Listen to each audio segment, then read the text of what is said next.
Le message de Jésus est identique à celui de Jacques. L'obéissance à Dieu est le sceau de la foi qui sauve.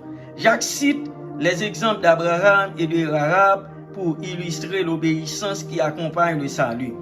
Se contenter d'affirmer notre foi en Jésus ne nous sauvera pas plus que d'aller au culte. Nous sommes sauvés par l'œuvre du Saint-Esprit qui régénère nos cœurs. Ce changement se manifeste immanquablement par une vie de foi et d'obéissance continuelle à Dieu. Une idée erronée du rapport entre la foi et les œuvres émane d'une mauvaise compréhension de l'enseignement biblique relatif au salut. Il y a deux erreurs possibles à ce sujet.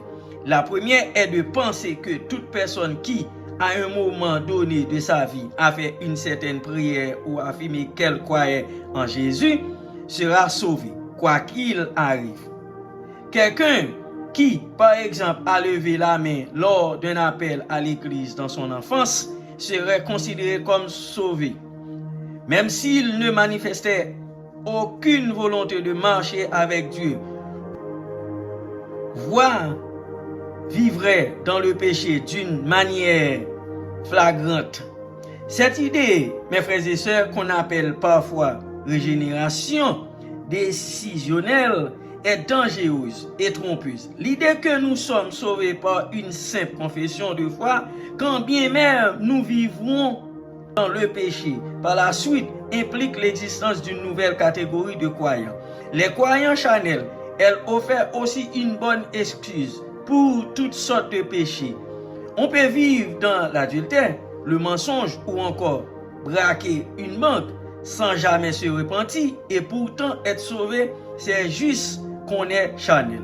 Jacques 2 montre pourtant qu'une profession de foi qui n'est pas suivie d'une vie d'obéissance à Jésus-Christ est le signe d'une foi morte, incapable de nous sauver. L'autre erreur est de penser que les œuvres font partie du plan de Dieu pour notre justification. Le salut par la foi et les œuvres contredit totalement l'enseignement biblique. Romains 4, verset 5 dit: par contre, si quelqu'un ne fait rien, mais croit en celui qui déclare juste l'impie, sa foi lui est comptée comme justice. Jacques 2, verset 26 ajoute: la foi sans œuvre est morte. Ces passages ne sont pas contradictoires, mes frères et sœurs. Nous sommes justifiés par la grâce, par le moyen de la foi, et notre foi produit naturellement des œuvres visibles de tous.